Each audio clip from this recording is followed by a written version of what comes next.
So today's video is a PSA just as much as it is a how stuff works. Beware of Puffin and her cogs. There is massive importance in not only tracking cogs and counting how many can be tapped, but in some cases you'll actually want to double count them. A huge shout out to our channel members for supporting what we do here. If you want to get involved with the channel and the Dice Commando community, please consider joining as a channel member. Remember, these videos are only possible with your support. You can show that support with a like, a subscribe, and by leaving us a comment and sharing your feedback. Community first, and go Commando.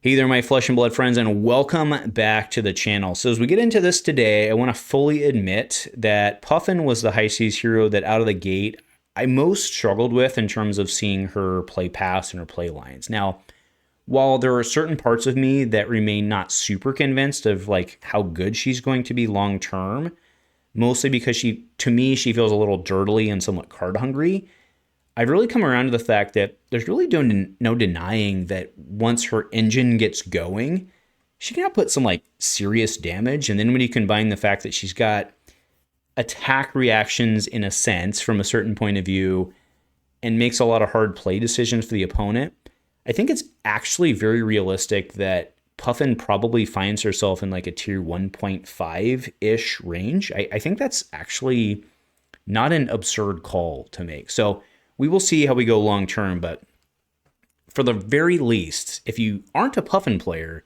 you better know what the heck's going on because she's going to be at your armories, and that's really the ultimate call. So also, quick aside, just because it's fun, when I originally wrote kind of the outline for this, I was originally calling her airships blimps, and that's actually not true. They are not blimps. It did sound funnier, the concept of fighting a blimp, but from a technical standpoint, because technically correct is the best kind of correct, I had to educate myself the difference between a blimp and a zeppelin, and I've come to the conclusion based on the art that with a few exceptions, the vast majority of her airships are zeppelins and not blimps. So it's not quite as funny, but that's the term I'm going to be using because, you know, no one will hesitate to blow me up for being wrong. So anyways, that's your the more you know fun fact for the day.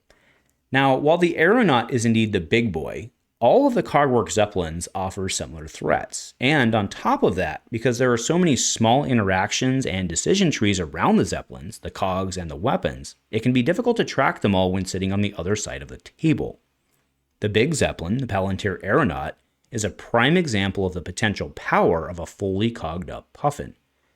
Palantir Aeronaut is a red, 2-cost, 6 attack that requires an equipment to be committed to it as a block. With a 3x per turn instant to tap a cog and gain +1 attack, and on the third activation, it destroys a defending card. This means that the big Zeppelin can have potential value well into the low teens. Because it must be defended by equipment which it has the potential to destroy, the potential value late game sniping a crucial equipment is potentially huge. And therein lies the importance of tracking potential cogged activations. If you miscalculate, at best a blocking card could be neutralized, making the 3-cog activation represent 6 or even 7. In worst case, you lose a centerpiece equipment piece. Imagine losing a Dynamos or a Quick Dodge. Those could represent massive value losses depending on the stage of the game. Now, because Puffin pushes in most cases vanilla damage, bleeding isn't a huge problem early on, but obviously once cogs are on the table, worrying about extra +1s and such from the Zeppelins becomes very real. And as such, tracking unspent cogs and also simultaneously accounting for untapping and retapping of those cogs is pretty important. So to highlight what I mean here, I'll walk you through a mistake that I made against Puffin just the other day. I was being attacked by a Cogworks Dovetail with 1 tapped cog and 2 untapped cogs on the table.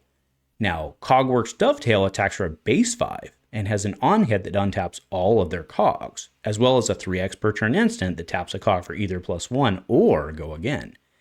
Now, I blocked for 6, the reasoning being that they would have to tap both of their cogs to get over the top of my block, and it wouldn't leave them a cog for go again. The faulty logic being that they'd be able to hit, sure, and would untap, but lack the action point to do anything. Now, this was a huge misplay because I didn't account for the order of operations when it comes to link resolution. The opponent did as expected, which was tap 2 cogs to put the Zeppelin at 7, pushing 1 damage over the top and scoring the hit. The on-hit, though, allowed them to untap their cogs, and then, prior to the link resolving, tapped 1 for go again. Oh, hell no! So in this case, due to the on-hit, they were able to get double duty off their cogs that turn, following up the Zeppelin with a Spitfire attack for a 3, which, that hurt. So that misplay, allowing a bleed of 1, ended up costing me 4. All because I didn't count the potential cogs correctly. And in addition to all of that, Puffin also has access to Instants, which can untap cogs. And remember, the thrice per turn actions are not if you tap 3 cogs, but it's functionally the 3rd time you tap a cog, which means, that's right, it can be the same cog that we're talking about. Creating cogs at instant speed or untapping them can severely change the math of the situation. Because of the Cogsworks Zeppelin line, cogs are worth far more than just action points and card draw. They can, in many cases, convert directly to damage, and at the very least, feed Puffin's guns. Now, the obvious answer to all of this is, of course, keep her from getting cogs on the table. You don't have to count cogs if there are no cogs. But yes, that is easier said than done. And my new rule of thumb is that once she has 2 cogs down of any type, it's time to start paying real attention and consider playing defense. Treat cards in hand as, in a way, potential attack reactions. Now sure, it might just be another copper cog, but if it's not, your health could disappear way quicker than you anticipated. So as we move to wrap this up, while I do think that Puffin has some significant hurdles to overcome, I'm really starting to come around to her playstyle and how it can offer a lot of upside in the right situations.